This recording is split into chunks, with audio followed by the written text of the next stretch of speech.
नाम का। और महाराज कहे एमएलए एमपी ये सारी पृथ्वी के राजा भी बन जाए वो भी कुछ नहीं। और इंद्र का राज बहुत श्रेष्ठ है, असंख्य गुना सुख है। यहां सारी पृथ्वी के राजा को जो सुख होता है उससे संख्य गुना सुख और इंद्र जी को होता है। तो उसको भी कबीर साहब कबीरदास जी ने कहा हमने तो वो काग की बींट दिखा है, इतनी घटिया है ये व्यवस्था इस तीन लोकताएं की। तो इंद्र का राज कागदा बेस्टा ना भोगा इंद्राणी नो, और सुखदेव पास हुरंबा आईजा का ध्यान लगा निर्वाणी नो। कि जैसे सुखदेव ने अपने इष्ट उसने तीन लोक की उपासना ब्रह्म की तक की, विष्णु जी की, उसमें भी इतना आरूढ़ हो जाओगे तो विष्णु लोक प्राप्त होगा जितना सुखदेव हुआ। कि उसके पास इंद्राणी आई थी और उसकी तरफ उन्हें ध्यान भी नहीं दिया, अपने इष्ट की तरफ इतना आरूढ़ होकर लगा रहा। तो उस योगी को जो तीनों लोकों में सश्रेष्ठ जाया करता उसको केवल विष्णु लोक प्राप्त हुआ। और विष्णु स्वर्ग के अंदर वो बैठे हुए हैं ऋषि जी, फिर दोबारा पृथ्वी पर आना होगा। और फिर उसी प्रकार अपना सुखदेव ने अपनी पिछली आप बीती बताई थी एक बार कि मैंने असंख्यों जन्म भोग लिए थे इस लख 84 में। एक बार एक दिन एक सत्संग सुना जिसमें पार्वती और शंकर जी का सत्संग हुआ था। उस सत्संग को सुनकर मैं तोते के अंडे में, और वो भी गला हुआ था, मेरी उम्र खत्म हो चुकी थी, फिर 84 के चक्कर में जाना था। उस सत्संग की वजह से, उन प्रवचनों की वजह से मेरा वो अंडा प्रफुल्लित हुआ और दोबारा मैं तोते के रूप में उसमें बन गया, जीव रूप में। और फिर मैं उस शरीर को छोड़ करके वेद की पत्नी के गर्भ में चला गया। जमाई ली थी वेद व्यास की पत्नी ने, और उसकी गर्भ में चला गया और फिर वेद व्यास का मैं पुत्र कहा। लेकिन उस मंत्र के, उस नाम के सुन लेने से मेरे शरीर में अमरत्व प्राप्त हुआ। यहां तीन लोग का अमरत्व है कि 9 तत्व का एक शरीर और से इस 5 तत्व के अंदर, जिसको सूक्ष्म शरीर कहते हैं, वो अमर हो जाता है। पर उसकी भी ये चक्कर नहीं खत्म होता। जैसे गीत व्याद ये वो है ना बड़े संत, वो पिछले उनकी कमाई के अनुसार पक्षी रूप में आगे, पर शक्ति भक्ति फिर भी रही उनमें। तो इस प्रकार जब ये दोबारा इनका सुखदेव रूप में जन्म हुआ तो इसने अपने पहले गुरु नहीं बनाया था कि मैंने गुरु की कोई जरूरत नहीं, और अपने शरीर के साथ विष्णु जी के पास गया। विष्णु जी ने भी कह दिया ऋषि जी यहां के करण आया? न बोला जी मैं स्वर्ग में रहूंगा। अक नहीं भाई, स्वर्ग मत वो रहेगा जो नीचे गुरु से नाम लेकर आया है। महाराज जी मैं भी तो आज आ गया हूं, बेशक आ गया हूं, मेरा तेरा कोई लाभ नहीं मिल सकता। अब जैसे यहां से अधिकारी कोई नौकरी करने वाला कोई कर्मचारी चंडीगढ़ चला जा सकता, उसके पास पैसे हैं तो, लेकिन वहां रह नहीं सकता। रहेगा तो अपने घर पे खर्च करो, और उस सरकारी क्वार्टर में नहीं रहने दें उसने। अगर वो ट्रांसफर करवा के ले जावे, बदली तबादला करवा के ले जावे, स्थानांतरण करवा के विधि से ले जावे, तो उसको सारी सुविधा भी मिले और भाई वहां रहने का भी स्थान मिले और वह तनख्वाह भी मिले। इसी प्रकार हम अपनी मर्जी से साधना करते हैं तो हम लाभ पूर्ण नहीं प्राप्त कर सकते। और फिर गुरु पर भेद बताया सतगुरु ने। अब हम फेल क्यों हो रहे हैं? हमारे जितने भी सत्संग कहो या आध्यात्मिकवाद कहो कि हम कोई सी भी मर्यादा का पूर्ण ज्ञान नहीं है। आंख मीच का नाम ले रहे हैं, गुरु होना चाहिए बस, निरे गुरु तो काम ना चलता। वो गुरु भी ठिकाने का हो। आगे हम गुरु का भेद बताएंगे आपको, गुरु कैसा हो और गुरु कौन होता है, गुरु की प्राप्ति करवा सकता है। तो गौर उस पर सुखदेव जी ने अपनी आप बीती बताई कि एक बार मैं गधा हो गया, गधा की जो नहीं भोग रहा था, ज्यादा काम लिया मेरे मालिक ने, अंधा हो गया। अंधा हो जाने से मालिक ने भी छोड़ दिया। तो फिर मैं चलता चलता एक गहरे खड्डे में गिर जाता हूं। नाला सा था, रास्ता था आने जाने वालों का, गांव से 3-4 किलोमीटर की दूरी पर मैं पड़ा हुआ था। मैंने विचार किया कि कोई भक्त आत्मा आवेगा, मैंने काट देगा, इसमें निकाल देगा, लेकिन किसी ने निकाला नहीं। इक्का दुक्का आवे वो ये विचार करके चला जावा कि मेरे पता निकले नहीं, और मेरे ऊपर पांव और टेक के पूड़ी बना दिया, परली पार हो जाए। कहते हैं मैं 7 दिन भुगत कर वहां अपना शरीर त्याग गया, अन्न पानी ना मिलने की वजह से। और फिर वो दिन मुझे याद आवस कि एक बार भी जरा सी भूल कर दी तो ये लख 84 फिर खड़ी से तैयार। उस भय के मारे मैं 24 घंटे परमात्मा को याद रखता हूं, अपनी साधना में रहता हूं। तो इस प्रकार सतगुरु कबीर साहब ने बताया कि जट कुंडल ऊपर आसन है सतगुरु की सैल सुनो भाई। इस शंकर भगवान का एक जटा कुंडली धाम है। आज आपने देखा होगा ना, शंकर भगवान का चित्र दिखाएंगे जिसमें तो गंगा काट रखी है। ये आपने देख रहे हो कि इसमें शंकर भगवान के चित्र में गंगा जी बार आ रही है जटा में। ये कबीर साहब महाराज कहते हैं ये कति भूल भुलैया से न बेरा को नहीं चित्र बनावनिया ने और शास्त्र विद्यों ने ये चित्र देखा भगवान शंकर जी का, और इसमें से जटा, स्किन की जटा से गंगा निकलती हुई आपने दर्शन करे। ये गलत है। कबीर साहब ने बताया कि एक जटा कुंडली नाम का एक तीर्थ है ऊपर कैलाश पर्वत पे, शिव के धाम में, शिव के लोक में। जिस प्रकार यहां भाखड़ा डैम बना हुआ है ना, वहां आपने किसी ने देखा हो, हम देख के आए थे। बहुत पर्वतों के बीच में इतना चारों तरफ से बहुत पानी उसमें भरा हुआ है, और कहते हैं अगर वो डैम टूट जावे तो सारे हिंदुस्तान पे 10-10 फुट पानी खड़ा हो जाए, इतना उसमें पानी जमा है। अब भाइये से कहने का कि हमने इन शास्त्रों को सुना जरूर पर नो नहीं समझा, इसमें कह के रखा है। एक जटा कुंडली नाम का एक ऐसा वहां पर बहुत बड़ा सरोवर है, और उसमें सतलोक से आकर गंगा पड़ी है। जब ये ऊपर से आई तो गंगा निरंजन लोक में आई सतलोक से, और फिर निरंजन से आगे आई ब्रह्मा के लोक में। इसका इतना तेज बहाव था कि उसने उसमें शंकर जी ने उस जटा कुंडली में रखा, और 6 महीने में वो जटा कुंडली भरकर पूरी हुई। फिर वो भरने के बाद ऊपर से पानी चला, वो नीचे आकर के कहते हैं वो पर्वत पर हिमालय की इधर पड़ा, जहां पर फिर पर्वतों के नीचे से आकर के वो गौमुख के रूप में निकली। अब यहां हम दिखाते हैं कि शंकर भगवान अपनी जटा में 6 महीने रोक ली। सिद्ध पुरुष हैं, वैसे भी रोक सकते हैं, कोई ऐसी बात नहीं, क्योंकि अगस्त ऋषि ने 7 समुद्रों को एक घूंट में पी लिया था। एक महाराज के गरीबदास जी कहते हैं एक सिद्धि सब सागर पीवे, एक सिद्धि बहुत उपजीव है। एक सिद्धियां हैं ये, पर आत्म कल्याण नहीं है।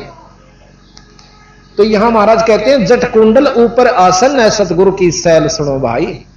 ये जट कुंडल सबसे ऊंचे स्थान पर है, बहुत कठिन स्थान जगह पर है। कहते इससे भी ऊपर सतलोक हमारा है, जहां बंदी छोड़ कबीर साहब चले जाते। जट कुंडल ऊपर आसन है सतगुरु की सैल सुनो भाई, जहां ध्रुव लाद भी ना पहुंचे और सुखदेव ने मार्ग ना पाई। जहां सतगुरु कबीर साहब का धाम है वो ये सुखदेव ऋषि भी नहीं जा सके, जो कि सह शरीर उड़ जाया करते थे। और हम किसी योगी ने नो देख लिया हो तो भाई बहुत गणा तपस्वी है, और शरीर ने नो इतना ऊंचा ठा ले से। ये कोई खास बात मत समझना। अगर सार नाम है, सतनाम है, तो उसकी मुक्ति से ना तो ये खिलौने के कितनी बार बना बना के बिगड़ चुके हैं। और ये जादूगरी काम नहीं देंदी वहां पर। जब सही तत्व का स्थान आवेगा, जहां जन्म मरण और आत्म कल्याण का स्थान आवेगा, वहां ये काम नहीं देगी बचने के लिए। तो अब हम आपको बताते हैं कबीर साहब के बारे में कि नानक साहब ने भी कबीर साहब से उपदेश प्राप्त हुआ। ऐसी नई नई बात हमने भी सुनी जब ऊपरी सी लागी। अकिया अच्छी और पचौड़ सी बात कहे से एक साधारण सा मनुष्य कवि और भगत कबीर साहब को इतनी बुरी मान्यता दे रहे। अब हमने लाल की कीमत का ना बेरा हो तो हम उसको एक कंचा समझ सकते हैं, एक पत्थर समझ सकते हैं, और जौहरी के पास ले जाएंगे तो उसकी करोड़ों कीमत देगा और 6 बार नमस्कार करेगा कि लाल के तो दर्शन भी अच्छे होते हैं। तो इस प्रकार जब हमने इसकी कीमत का पता चला बंदी छोड़ कबीर साहब की का, और जानकारी हुई कि तो पूर्ण परमात्मा थे, तो आज हम इनको भगवान कहते हैं। एक बार श्री नानक जी तलवंडी, जो कि आजकल पाकिस्तान के अंदर है, वहां कालूराम मेहता के घर में इनका जन्म हुआ।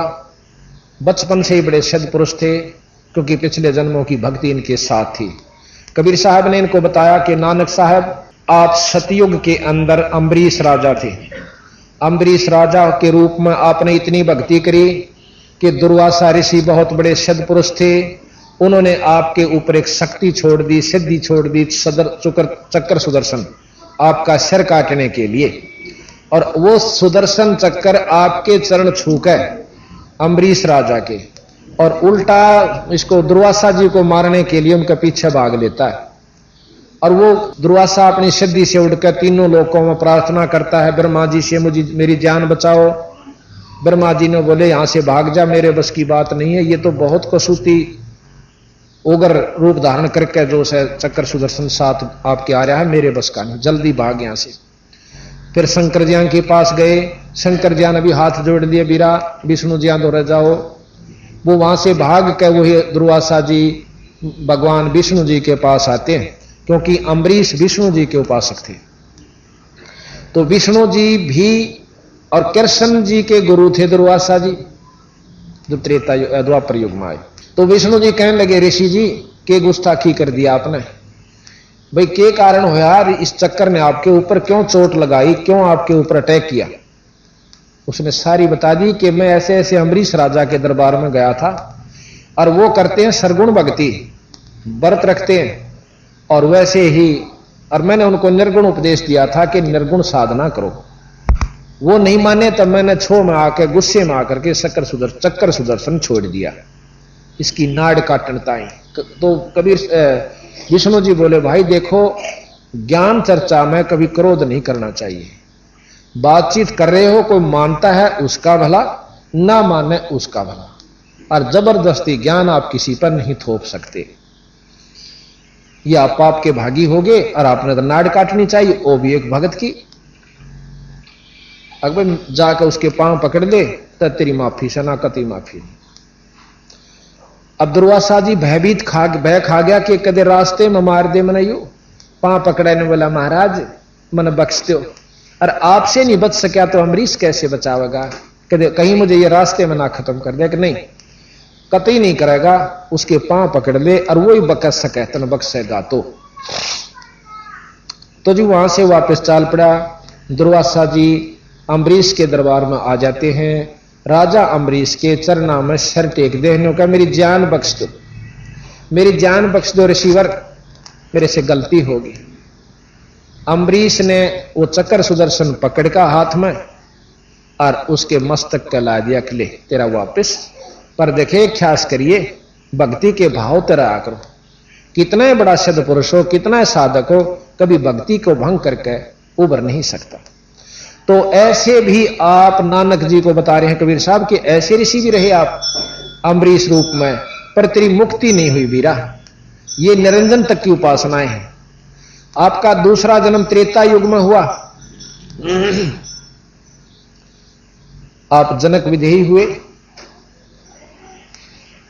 जो कि सीता जी के पिताजी थे, राजा जनक। और आपके अंदर इतनी शक्ति थी कि जाति समय जब यहां से आप गए, और राजा जनक जो है सुखदेव ऋषि के गुरु हुए। जो सुखदेव ऋषि इतने योगी हुए कि तीनों लोकों में चले जाया करते उड़कर, उनके गुरु राजा जनक हुए। और राजा जनक जाति दफा जब स्वर्ग में जान लागे, रास्ते में एक नरक पड़ा था। उस नरक के अंदर जीव बहुत बुरी तरह तड़फ रहे थे, 12 करोड़ जीव उसमें भुगत रहे थे। तो राजा जनक ने पूछा अपने पार्षदों से, जो उनके साथ उनको लेकर आदर से विमान में लेकर जा रहे थे विष्णु लोक की तरफ। कहने लगे, ये क्या आवाज आ रही है, इतनी मार्मिक हृदय विदारक चीख, क्या की सब भाई? तो उन पार्षदों ने बताई कि यहां पर एक नरक है, उस नरक में जीव अपनी करनी भरनी भुगत रहे हैं। और वो चिल्ला रहे हैं कि ये कितने दिन भुगतेंगे, ना जाने कितने युगों तक इनको इसमें भोगना पड़ेगा। तो उन्होंने पूछा कि इनका कोई समाधान हो सकता है? अग जी कोई समाधान नहीं धर्मराय बता सके। धर्मराय को बुलाया वहीं पर जनक जी ने, और धर्मराज आ जाता है।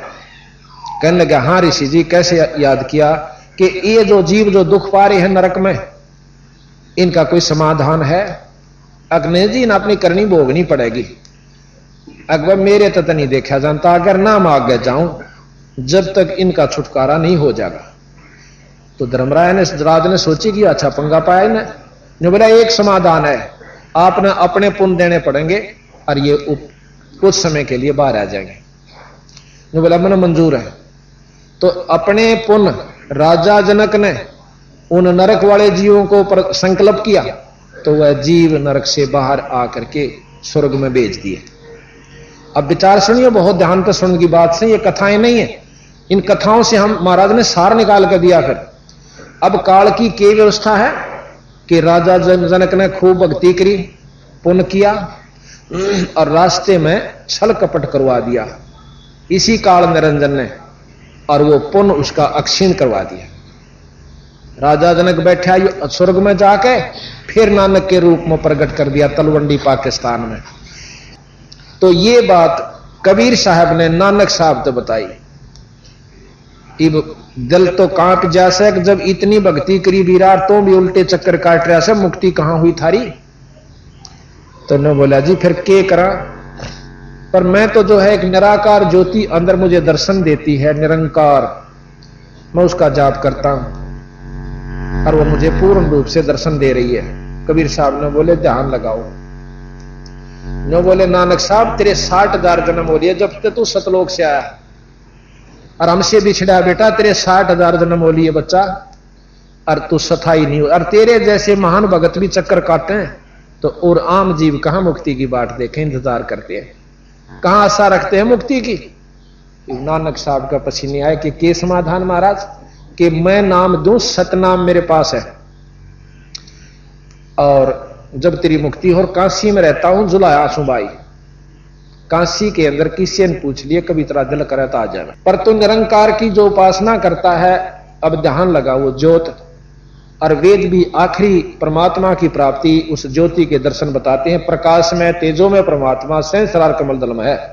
सहस्रार कमल दल का मतलब 1000 कमलों वाला, 1000 पंखड़ियों वाला वो स्थान जहां पर 1000 ज्योतियां न्यारी न्यारी चमक रही हैं, उसको आखिरी धाम और निरंजन धाम, चौथी मुक्ति वो योगी प्राप्त करते हैं जब सहस्रार कमल में पहुंच जाते हैं। सहस्रार कमल में ज्योत नजर आती है, उस ज्योत को देखकर ये भगतजन अपनी आत्मा को प्रसन्न तथा मुक्त समझ लेते हैं। कबीर साहब ने बोले ध्यान लगाओ, ध्यान लगा तो ऊपर पहुंचे, सारा कुछ दिखा कर निरंजन का लोक, विष्णु का लोक, शंकर जी का लोक, गणेश जी का लोक, सब लोग दिखाए और फिर अपने लोक में निरंजन का लोक दिखाया।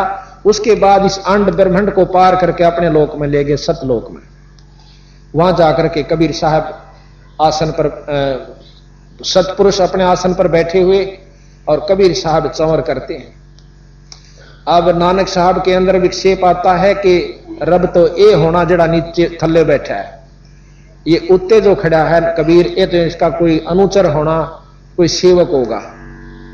इतनी बात मन में आई थी। कबीर साहब तो वहां बैठ जाते हैं सतपुरुष के आसन पर और सतपुरुष खड़े हो जाते हैं और कबीर साहब पर ऐसे चंवर करते हैं। फिर इतने में विचार कर ही रहा था कि ये क्या हुआ। इतनी देर में कबीर साहब के अंदर वो सतपुरुष समा जाते हैं और केवल कबीर साहब रह जाते हैं। और फिर वहां से उसकी सूरत को नानक साहब की जो आत्मा थी उसको नीचे शरीर में भेज दिया। भाई इतना देख कर नानक साहब के बहुत कसक हुई कि तूने तो पूर्ण परमात्मा रब को और अपनी अज्ञानता के कारण खो दिया, और जब ईब का दर्शन हो जाए तो मैं उसको उनके चरण कमल पकड़ के और बहुत याचना करूंगा। फिर याद आता है कि वो खुद बता के गए कि मैं काशी में रहता हूं। तो नानक साहब इतने आत्म विभोर हो जाते हैं, इतना मद नशा चढ़ जाता है परमात्मा की उस सच्ची लगन का कि कहते हैं वाहे गुरु सतनाम, वाहे गुरु सतनाम, कि वो गुरु जो मैंने ऊपर देखा अपनी सुरत द्वारा उस लोक में, सतलोक की जो झलमल ज्योति देखी, तो ये दूसरे लोकों की जो रोशनी है वो उससे बहुत फीकी नजर आई। जैसे जीरो का बल्लभ भी ना रोशनी हो अंधेरे में वो बहुत काम कर देवा है। 60 का जब वाट का बल्लभ चसेगा तो जीरे वाला चश्बर जरूर रहा है, पर उसके ज्योति का रोशनी का महत्व नहीं रहता। इसी प्रकार मरकरी बल्ब के सामने 60 वाला भी कुछ काम नहीं करता, पर जग जरूर रहा है। उससे ऊपर जब सूर्य निकल आता है तो सब बल्ब काम नहीं करते और चांदना केवल सूर्य का ही प्रकाश उनके सामने बहुत ज्यादा होता है। इसी प्रकार जब सतलोक रोशनी प्रकाश सब लोकों में है अब ये ध्यान से सुनते जाइए, जो 7 दिन इस बात को सुनेंगे वो आखिरी दिन के निचोड़ को पूर्ण रूप से पकड़ पाओगा। प्रकाश हर इष्ट का है, हर देव का है। हम केवल प्रकाश को देख करके अपनी आत्मा की सफलता तथा कल्याण समझ लेते हैं, ये कबीर साहब ने बताया गलत है। अंधेरे में एक मच्छर या तीतली या जुगनू पतंग देख लेते हैं कि 0 का बल्ब चस गया, उसके चारों तरफ मंडराते हैं। 60 का जब चस जाता है तो उस 0 के छोड़ के 60 वाले पर चले जाते हैं, और जब और ज्यादा बड़ा तेज चस जाता है उसको भी छोड़कर वहां चले जाते हैं। सबसे पहले उन्होंने 0 वाले बल्ब को भी सत्य माना था, क्योंकि अंधेरे में वही काफी था। जब उनको मेरा पता चला कि एक और रोशनी है तो उसको त्याग कर वहां पहुंच जाते हैं। इसी प्रकार हमने अभी तक रोशनी सुनी जरूर है, शास्त्रों में भी सुनी है। महात्मा बुद्ध की आखिरी उपलब्धि यह है कि मैंने एक रोशनी देखी, उसके बाद उसने कोई ज्ञान नहीं कि कौन सी रोशनी देखी, उस रोशनी कहां तक की थी। ये कबीर साहब बतावें कि किस रोशनी का उपलब्धि उन्होंने हुई। तो बात यह है कि हमने शास्त्रों को सुना जरूर, महापुरुषों की वाणियां भी सुनी, उनकी उपलब्धियां भी देखी पढ़ी, परंतु जब बंदी छोड़ते मिलाई तो वो 0 और 60 था, इस प्रकार के बल्लभ यानी उनकी इस प्रकार वैरायटीज मिली, उनके न्यारे न्यारे ऐसे ऐसे उनमें अंतर था। तो वहां से वो इतना आत्मविभोर हो गया कि वाहे गुरु सतनाम, वाहे गुरु श्री सतनाम श्री वाहे गुरु। अब वही गुरु मिला जो मेरे सामने नो कह के गया था कि मैं सतनाम दूं तो मेरा छुटकारा हो, ना तो मैंने सुने लिया। 2 जन्म तो मेरे ऐसे हुए जो कि आम व्यक्ति के नहीं हो सकते। राजा अम्बरीश के रूप में और जनक विदेही के रूप में नानक जी का जन्म पूर्व जन्म था। अब वहां से नानक जी चल पड़ते हैं और काशी पहुंचते हैं, कबीर साहब से नाम लेते हैं।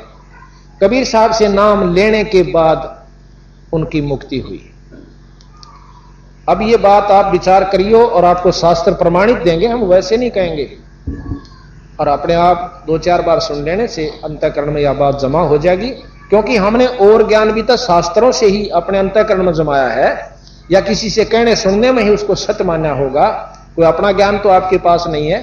रामकृष्ण भगवान विष्णु को हमने परमात्मा की संज्ञा में उनकी लीलाएं सुनकर, उनके करामात देखकर परमात्मा की संज्ञा मान ली, मैं लिया उनको। और इसी प्रकार जो है, जब आप कबीर साहब की महिमा सुनोगे तो आप अपने आप फैसला अपने मन को आप पर दे देगा, आपका कहने की आवश्यकता नहीं पड़ेगी।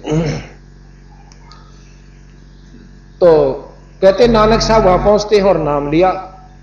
जब नानक साहब का छुटकारा, अब गरीबदास जी अपनी वाणी में प्रमाण देते हैं कि झांकी वेख कबीर की नानक कीती वाह, और वो सखा का गल पड़ी कौन छुटावता। झांकी किसे कहते हैं? 26 जनवरी के ऊपर आप नारे नारे राज्यों की अपनी अपने उस राज्य में जो भी अति उत्तम व्यवस्था होती है, बहुत सुंदर सुजित उसको सज्जित करके सुसज्जित करके दिखाया जाता है, और उन उसको झांकी कहते हैं, झलक कहते हैं। और जो सबसे अच्छी झांकी होती है उसको पसंद करके इनाम दिया जाता है।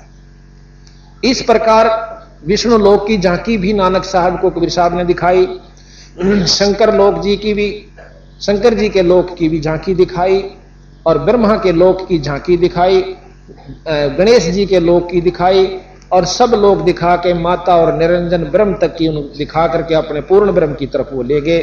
तो वो जो झांकी देखी, वो पूर्ण ब्रह्म का नजारा जब देखा तो फिर वह ज्योति जैसे 0 के बल्लभ को सत मान रखा था, 60 का चसने के बाद, प्रज्वलित हो जाने के बाद वह अच्छी नहीं लगी, वहां उसके सौता अट्रैक्शन हो जाता। यह बस की बात नहीं है।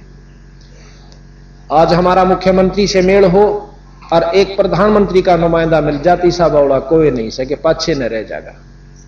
तो जब तक हमने जहां तक ज्ञान है उतना अवश्य, परंतु जब पूर्ण लाभ का ज्ञान होगा कि सच्चे ये जो संत है, ये परमात्मा हमें ये लाभ दे सकता है, तो हम उसकी तरफ स्वतः अट्रैक्ट हो जाएंगे, कहने की आवश्यकता नहीं पड़ेगी। अब नानक साहब के बारे में आपको वर्णन देते हैं थोड़ा सा, फिर ध्यान सुनिए। और फिर बालाजी, उनके मर्दाना जी 2 शिष्य थे, उनकी भी वाणी इसमें लिखी हुई है कि उनसे प्रश्न उत्तर हुए हैं कि अंगद राय जी ने पूछा था कि आप तो गुरुजियों के साथ रहते थे, कोई खास बात बताओ। फिर उन्हें बता रखी है, अभी आपको सुनाएंगे। तो नानक साहब ने, महाराज कहते हैं, झांकी वे कबीर की नानक कीती वाह, और वो सिखा के गड़पड़ी इब कौन छुटावेता। हमने कल भी आपको बताया था, पंजाब में भी हमारे आश्रम गरीबदास जी के 100-150 आश्रम है। गरीबदास जी छुड़ानी के अंदर, जैसे कल बताया था कि चौधरी बलराम जी के घर में धनखड़ गोत में गरीबदास जी ने जन्म लिया, और इनको जो कबीर साहब ने दाके दर्शन दिए अपने लोक थे सतलोक से, और वो नाम दिया, सब लोक दिखाए, वो वाणी सारा विवरण जो आख्या देखा उन्होंने इसमें लिख दिया। कबीर साहब गरीबदास जी के कम से कम भी 20-25 आश्रम हरिद्वार के अंदर है। गरीबदास जियों के आश्रम पंजाब के अंदर कम से कम 150 और 140 के आसपास गरीबदास जी के नाम का आश्रम है। कुटिया है गांव-गांव में, और वहां पर इस वाणी का पाठ होता है। अब नानक साहब की वाणी आपने सुनी होगी, ग्रंथ साहब, उसके अंदर क्या है, 48 घंटे चलती है वो वाणी। उनके अंदर 39 संतों की वाणियां हैं। प्रथम नानक साहब की, फिर उनके 10 गुरुओं की, सिखों की, फिर कबीर साहब की सारे ग्रंथ में 40% वाणी है। 60% में वो 10 गुरु जी भी आ लिए, और साथ में 39 संतों की वाणी, जैसे कबीर साहब, नामदेव जी, नाभाजी और मीराबाई, और भी बहुत से संतों की है, रविदास जी, इन सब को मिलाकर के एक संग्रह किया गया। तो इन सब का एक संग्रह करके ग्रंथ साहब बनाया गया। उस वाणी के ज्ञान से प्रतिदिन पाठ होते हैं, और गरीबदास महाराज ने अकेले ने 48 घंटे की वाणी लिख रखी है, बस ठीक है, 48 घंटे की। उसी ग्रंथ के बराबर अकेले महाराज गरीबदास जी की वाणी है, जिसमें ज्यों का तो वर्णन 4 वेद, 6 शास्त्र, 18 पुराण, 11 उपनिषद, महाभारत, गीता, भागवत, रामायण और मुसलमान धर्म, ये हमें कहां तक लाभ देते हैं, और फिर अपनी बताई कि भाई इस पर काम नहीं चलता।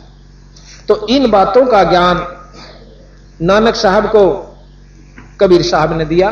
तो उसके बाद कबीर साहब ने ये पंथ चलाया, जिसको शिष्य पंथ। सिख कोई धर्म नहीं होता, शिष्य, पंजाबी में शिष्य को सिख कहते हैं। जो स होता है पै वाला, उसको ख भी बोला जाता है। जैसे पाषाण हम पढ़ते हैं तो पाखाण भी कहते हैं, पाषाण। तो इसी प्रकार अक्षीर कहते हैं, उसको खीर भी कहते हैं। खीर लिखा जाता है तो पेट पाड़ा स और रे, इसको खीर कहते हैं। अक्षीर भी कहते हैं, शीर भी कहते हैं, यानी स जो है ये दोनों तरफ बोला जाता है। तो सिख कहा, जो उपदेशी होते हैं उनको शिष्य कहते हैं। अब फिर बाद में 10वें गुरुजिया ने उनकी अलग से वेशभूषा बना दी। वो वेशभूषा सिख नहीं है, जो शिष्य होते हैं वह सिख। बड़ी तेज करते। अब आप ध्यान से सुनिए। श्री नानक जी युगों युगों से निरंजन की भक्ति करते आ रहे थे। निरंजन के बारे में आपको बताएंगे कल। आज हमारा एक बोर्ड बन जाएगा जिसमें सारा वर्णन दे रखा है, निरंजन कहां तक की उपलब्धि देता है, क्या है वो। वैसे मोटा बता दूं कि निरंजन ब्रह्म कहते हैं, वेद उसको ब्रह्म कहते हैं, संत उसे निरंजन कहते हैं। ज्योत निरंजन, प्रकाश में परमात्मा, वेद उसको प्रकाश में परमात्मा कहते हैं, संत उसे ज्योत निरंजन कहते हैं। और ज्योत निरंजन को ही ब्रह्म कहा है, और साथ में संतों ने इसको काल की उपाधि दी है, क्योंकि इसमें समय प्रधान है। और काल के दूसरे मायने हम परसों बताएंगे। श्री नानक जी युगों युगों से निरंजन की भक्ति करते आ रहे थे। नानक जी महान भगत थे। राजा जनक विदेही भी श्री नानक जी का त्रेता युग में जन्म यानी अवतार था। बहुत भक्ति की। ऋषि सुखदेव जैसे महान योगी ने भी राजा जनक जी को गुरु धारण किया था, परंतु जन्म मरण का चक्कर अपना यानी जनक जी का यानी नानक जी का भी नहीं खत्म हुआ कर सके। राजा अम्बरीश भी नानक जी का ही पहला जन्म का यानी त्रेता युग में सतयुग में जन्म था। राजा अम्बरीश का सतयुग में जन्म था, जिसमें दुर्वासा ऋषि ने राजा अम्बरीश के पैर जिसमें दुर्वासा ऋषि ने राजा अम्बरीश के पैर छूकर चक्कर उल्टा ऋषि दुर्वासा पर चोट करने चला, तो ऋषि दुर्वासा जी अपने बचाव के लिए तीनों लोक में भागे, किसी ने भी सहायता नहीं की। तब भी विष्णु जी ने कहा कि ऋषि जी आप वापस जाकर के राजा अम्बरीश के पैर छू लो, अपनी जान बचाओ। तब मरता क्या नहीं करता। तब दुर्वासा जी ने आकर राजा अम्बरीश के पैर छुए। अम्बरीश जी ने उनके सिर पर हाथ रखकर तथा दुर्वासा सुदर्शन चक्र को शांत करके दुर्वासा जी को अक्षमा की। ये सब वर्णन आप सुन चुके हो।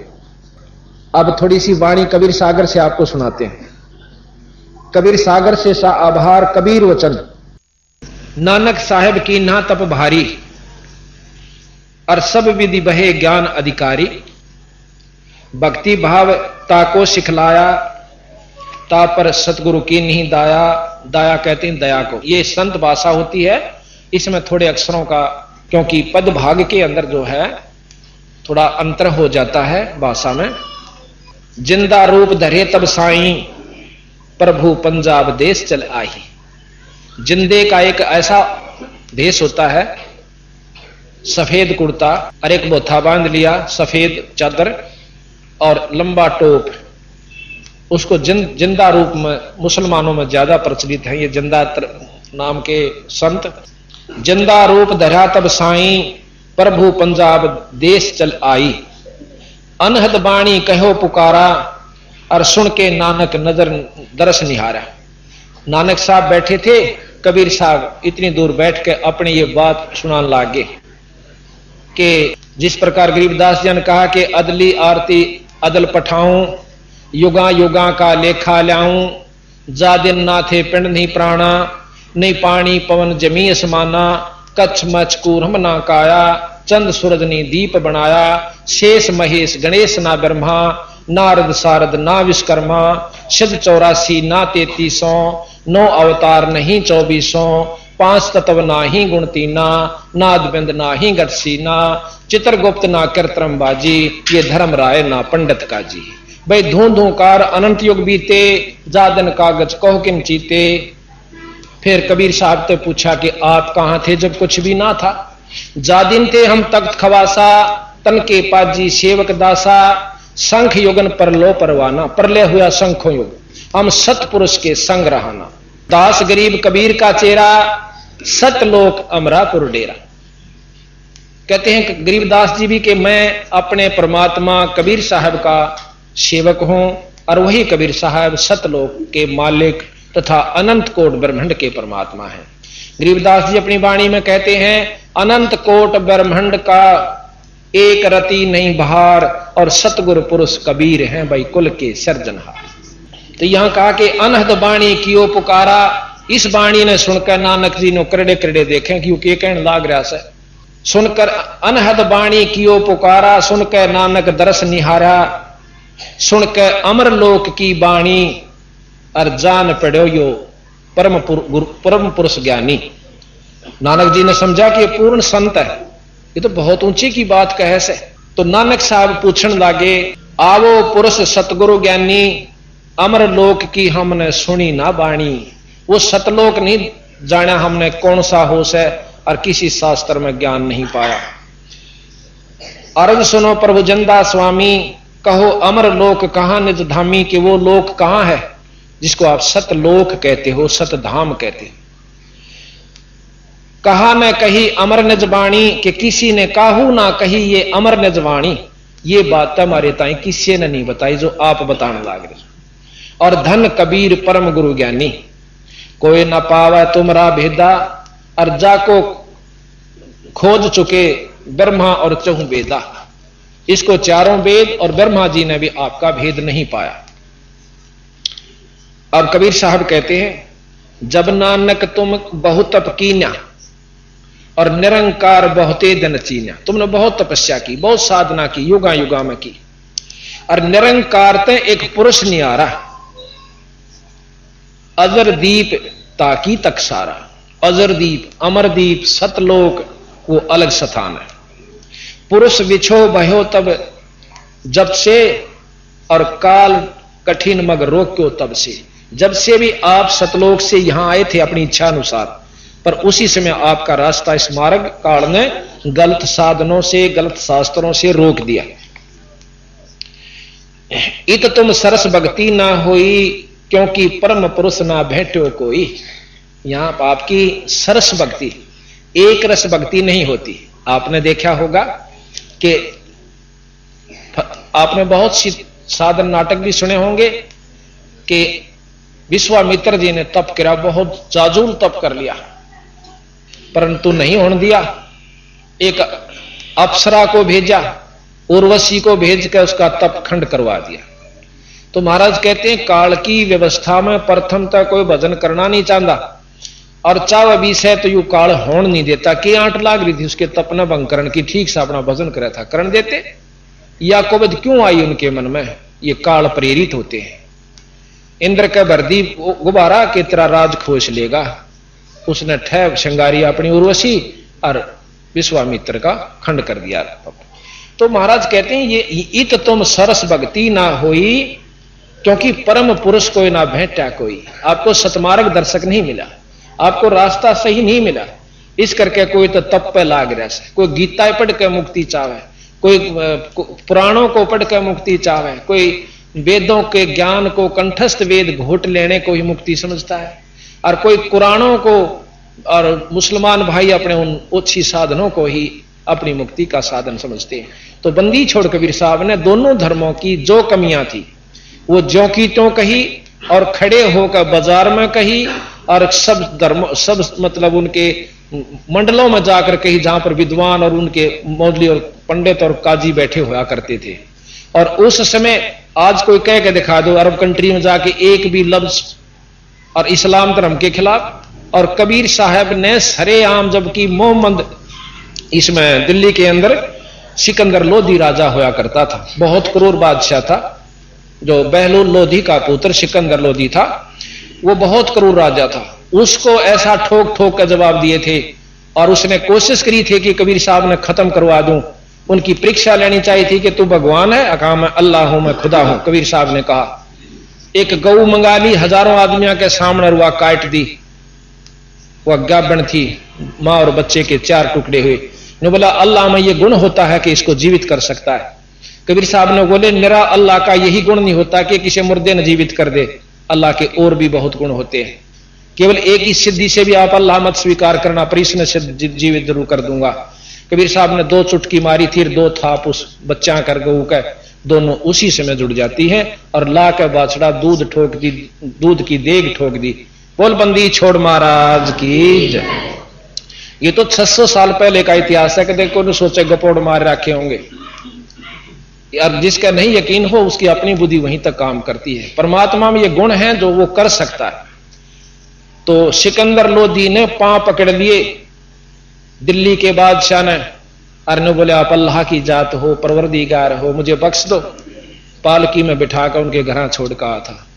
ऐसे ऐसे चमत्कार आपको आगे बहुत कुछ बताएंगे, जिससे आपको प्रमाणित करके दिखावांगे कि कबीर साहब परमात्मा है।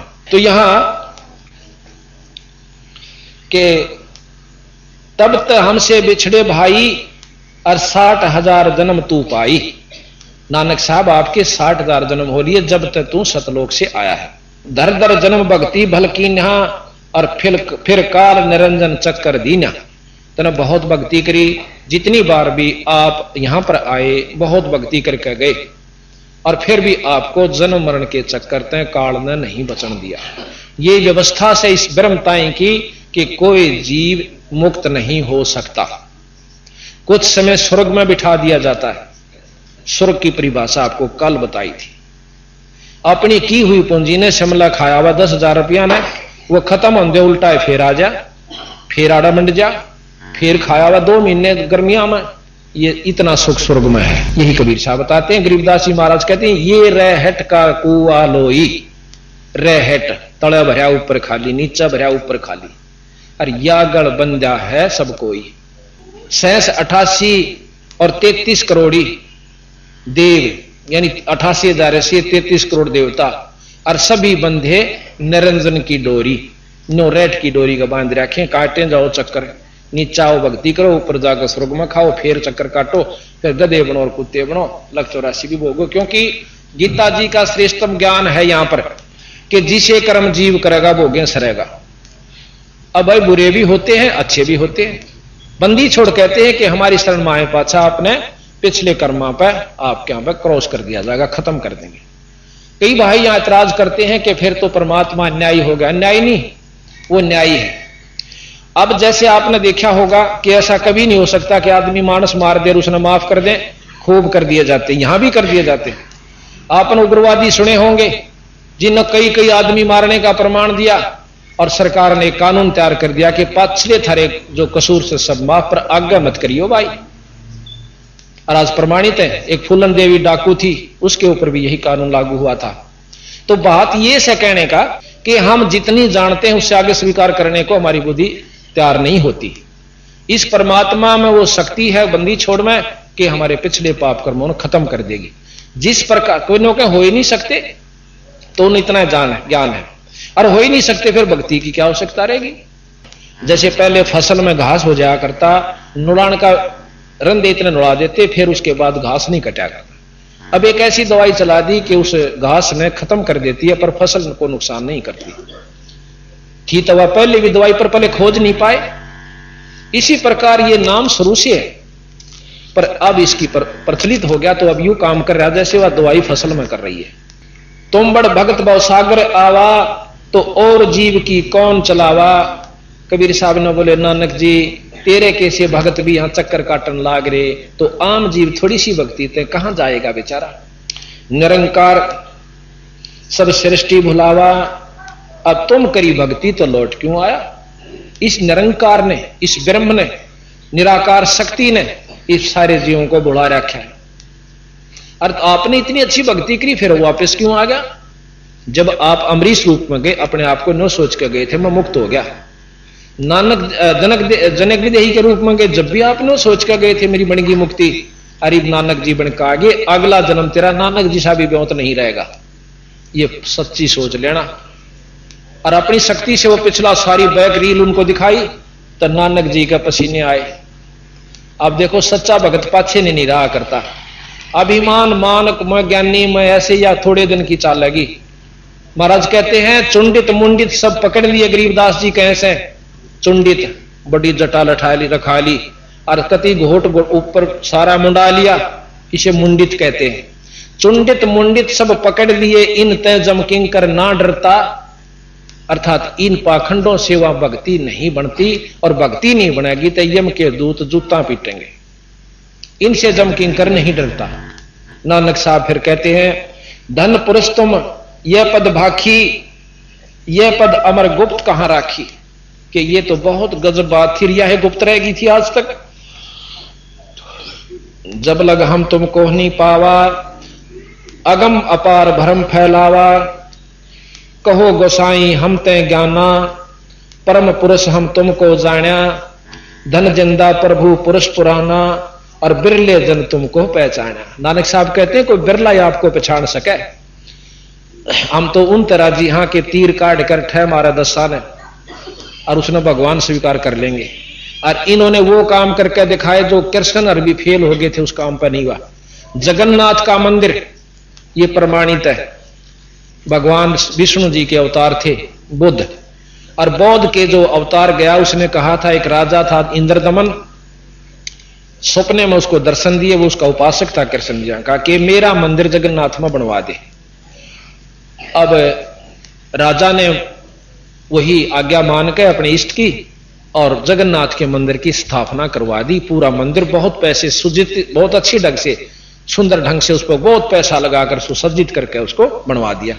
समंदर की लहर आई, उस मंदिर को जड़ से उखाड़ के ईंट भी नहीं पाई।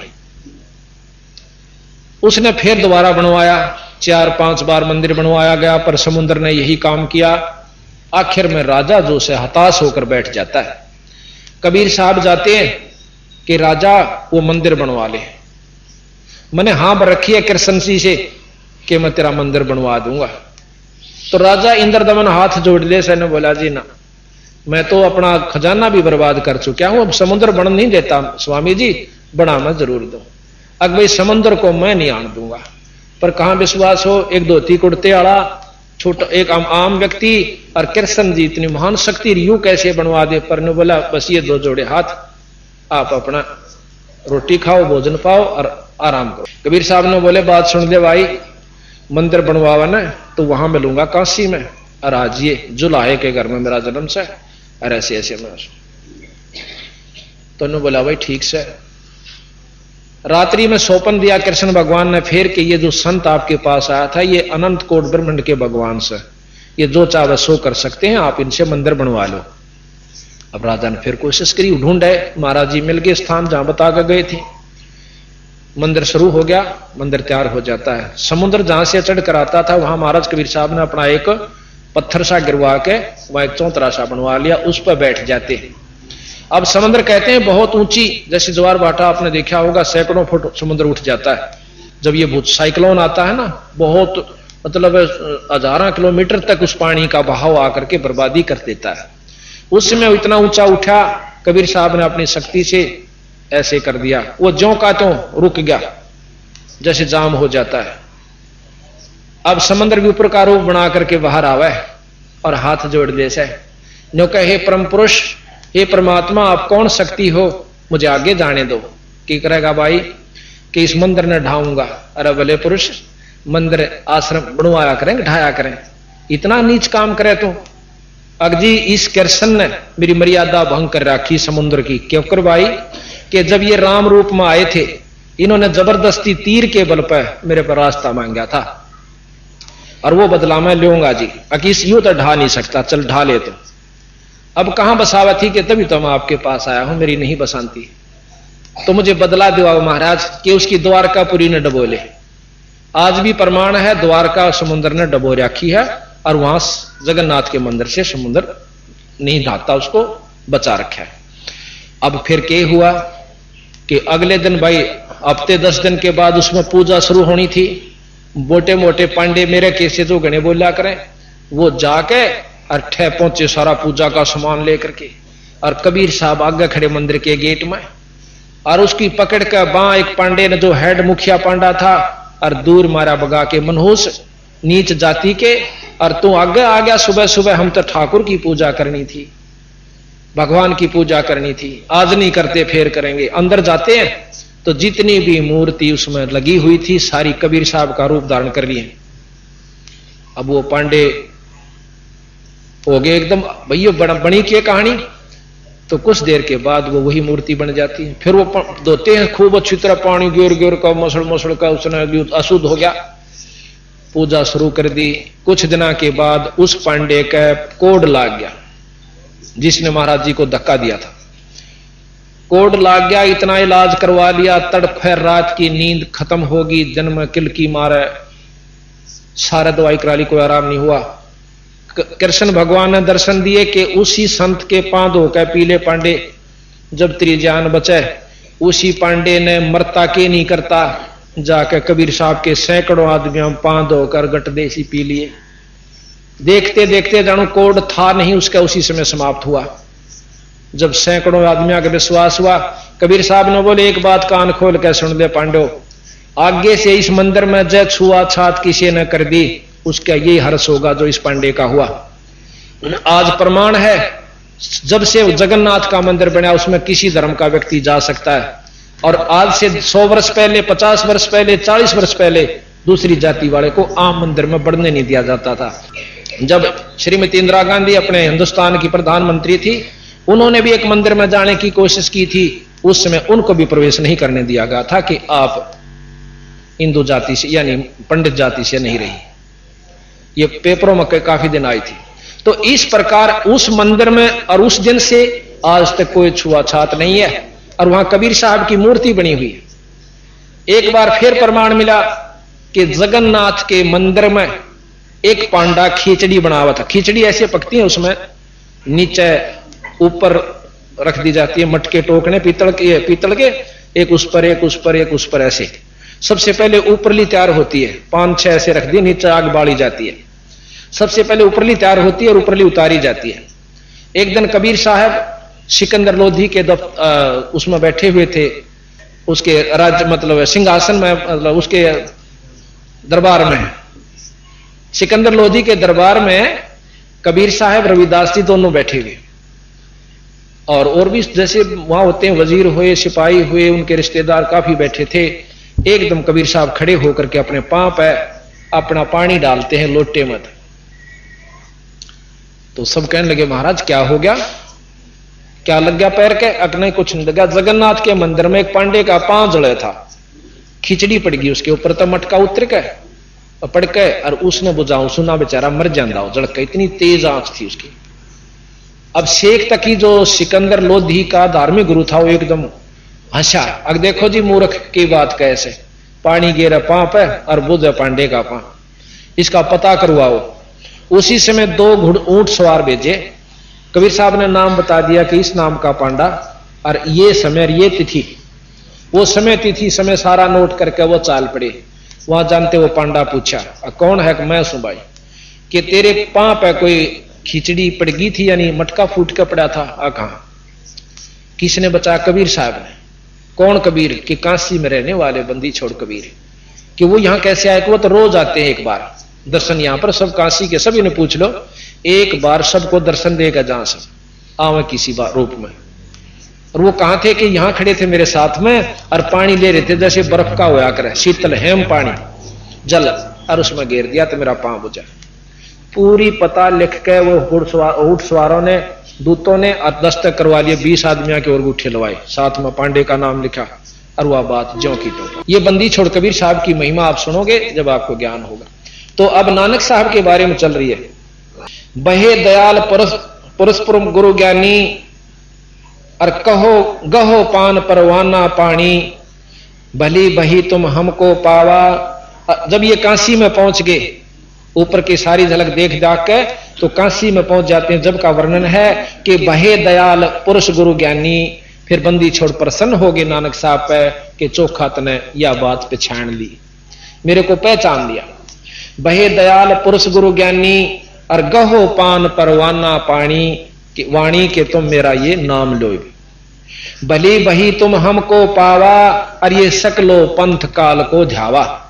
ये जितने भी पंथ साधना है ये सब काल की उपासना कर रहे हैं। काल निरंजन, समय के अनुसार जहां पर नष्ट होते हैं उसको काल का राज कहते हैं। और एक ऐसा स्थान है जहां पर काल समय कुछ नहीं है। तुम इन तय अब बहे नियारा, भाई फेर जन्म ना हो है तुम्हारा। अब तुम इस काल से अलग होगे, अब दोबारा तुम्हारा जन्म नहीं होगा। ये कबीर साहब नानक साहब को कह रहे। बली सुरत तुम हमको चिन्हा और अमर मंत्र ले हम तुमको दीना। अब ये अमर मंत्र दे दिया मैंने आपको, इस नाम का जाप करा करी। सत्सम वेद कही हम कही निज वाणी और परम पुरुषगत तुम बखानी। अब 4 वेद आपने सुने होंगे, यजुर्वेद, यजुर, श्याम, अथर्वण और ऋग्वेद। और 5वां वेद सस्वम वेद है, सर्वसम वेद, जो संतों के पास है। उस वेद का जब 5वें का ज्ञान होता है तब हमें इन 4 वेदों से ऊपर की जानकारी होती है। ऐसा कहा कि सर्वसम वेद कही निज वाणी और परम पुरुष गति बहुत बखानी। नानक वचन धन पुरुष ज्ञानी करतारा, जीव काज प्रगटे संसारा। धन करता तुम बंदी छोड़ा, ज्ञान तुम्हारा महाबल जोरा। कि तुम्हारे ज्ञान में बहुत शक्ति है, यथार्थता है और आपका ज्ञान सबसे उचित है। दिया नाम गुरु किया उबारा और नानक अमर लोक पगधारा। अब यहां नानक साहब अपनी वाणी कहते हैं, वाह वाह कबीर गुरु पूरा है, वाह वाह कबीर गुरु पूरा है, वाह वाह कबीर गुरु पूरा है, वाह वाह कबीर गुरु पूरा है। पूरे गुरु की मैं बल जावा, पूरे गुरु की मैं बल जावा। जाका सकल जहूरा है, जाका सकल जहूर। वाह वाह कबीर गुरु पूरा है, वाह वाह कबीर गुरु पूरा है। अधर दुलीचे पड़े गुरुवन के, अधर दुलीचे पड़े गुरुवन के। शिव ब्रह्मा जा सोरा है, शिव ब्रह्मा जा सोरा है, वाह वाह कबीर गुरपुरा, वाह वाह कबीर गुरपुरा है। श्वेत ध्वजा फर के गुरुआ की, श्वेत ध्वजा फर के गुरुआ की, बाजे अनहद तूरा है, बाजे अनहद तूरा, वाह वाह कबीर गुरपुरा है, वाह वाह कबीर। पूर्ण कबीर सकल घट व्यापै, पूर्ण कबीर सकल घट व्यापै, हरदम हाल हजूरा है भाई, हरदम हाल हजूरा है, वाह वाह कबीर गुरपुरा है, वाह वाह पूरा है। नाम कबीर जप बड़ भागी, नाम कबीर जप बड़ भागी, नानक चरण का धूरा है, नानक चरण का धूरा, वाह वाह कबीर गुरपुरा है, वाह वाह कबीर। इस प्रकार अब हम प्रमाणित आपको कबीर नाम की महिमा वेदा अनुसार बताएं। यजुर्वेद में कबीर साहब की महिमा गाई गई है, जिसका भाष्य भाषा स्वामी दयानंद जी ने किया है। प्रथम भाग यजुर्वेद के, इसको ध्यान से लेना था, ये पढ़ा जावे, इतना नजदीक लेंस कर लेना। यजुर्वेद के 5वें अध्याय का 32वें श्लोक में आप देखोगे स्वामी जी के द्वारा भाषा भाष्य है, ये उनका सरलार्थ किया हुआ और भावार्थ। अब ये ध्यान से देखें, स्वामी जियों का सत्यार्थ प्रकाश भी हम आपको बताएंगे, दिखाएंगे। इसमें बुराई मत समझना, ज्यों की त्यों बतावांगे जो इसमें लिख रखा। ये अभी आपने यजुर्वेद में और सामवेद के अंदर कबीर शब्द की महिमा का ज्ञान हुआ। ये सामने जैसा कि पहले गोरखनाथ और कबीर साहब की गोष्ठी हुई थी, गोरखनाथ जी त्रिशूल के ऊपर बैठे हुए हैं और कबीर साहब बहुत ऊपर पहुंच जाते हैं अपनी इस धागे के साथ। जब गोरखनाथ जी ने अपनी हार स्वीकार की तथा यथार्थ ज्ञान को समझा, सुना और आत्म कल्याण करवाया। दूसरे रूप में पहले उसे एक मछली के रूप में वार्ता हुई थी कबीर साहब तथा गोरखनाथ जियों की। गोरखनाथ जी ने अपनी सिद्धि अजमानी चाहिए थी कबीर साहब के साथ कि ये नहीं जानते होंगे। कबीर साहब से कहने लगे कि मैं एक सिद्धि अपनी दिखाऊंगा, आप मुझे पहचानना। जल के अंदर मछली बन गए थे, मछली का रूप धारण कर लिया, कहने लगे मुझे ढूंढ लेना। कबीर साहब ने उनकी पकड़ कर मुंडी बाहर काट दिया, जैसे भी आपने मछली रूप देखी। और फिर कबीर साहब को गोरखनाथ जी कहने लगे मैं आपको ढूंढूंगा, आप भी अपनी सिद्धि दिखाइए। कबीर साहब कहते थे कि सिद्धि की आड़ अनजान व्यक्ति लिया करें, बाकी आप मुझे ढूंढ नहीं सकते, 4 वेद नहीं ढूंढ सकते, आप तो क्या ढूंढोगे। महाराज पानी में पानी मिल जाते हैं, कहते यह भी एक सिद्धि होती है। एक सिद्धि 5 तत्व नीरम, एक सिद्धि ऐसी होती है जो 5 तत्व नीर हो जाते हैं, पानी बन जाता है। यह बहुत बिरले साधु को उपलब्ध होती है, बहुत ही बिरले को। तो इस प्रकार कबीर साहब ने गोरखनाथ जी को समझाया। अभी आपने नानक साहब के बारे में जानकारी हुई थी कि उन्होंने कबीर के नाम कबीर जपै बड़ भागी, नानक चरण का अधूरा है। तो कबीर नाम की महिमा आपने वेद में देखी, यजुर्वेद में 5वें अध्याय के 32वें श्लोक का, जो का तो अब टीवी के ऊपर आपके सामने आया था। इसमें आप पढ़िएगा, देखिएगा कि कभी स्वामी दयानंद जी कहते हैं कि वो परमात्मा जिससे सारी सृष्टि चेतन है। अभी मैं आपको पढ़ के भी सुनाता हूं। यजुर्वेद जो कि आपने देखा। इसमें अब पढ़ के भी सुनाता हूं। 32वें श्लोक 5वें श्लोक का 32वां श्लोक, 5वें अध्याय का 32वां श्लोक है। हम इसमें क्रिटिसाइज नहीं करेंगे, जो कि तो बताते हैं। यही हमारे कबीर साहब गरीबदास जी ने किया कि जो की तो बात उन्होंने बताई, कोई अपनी तरफ से नहीं मिलाई। अब यह संस्कृत तो हमने आंदी नहीं पढ़ांगे तो नहीं कहें गलत शब्द पढ़ी।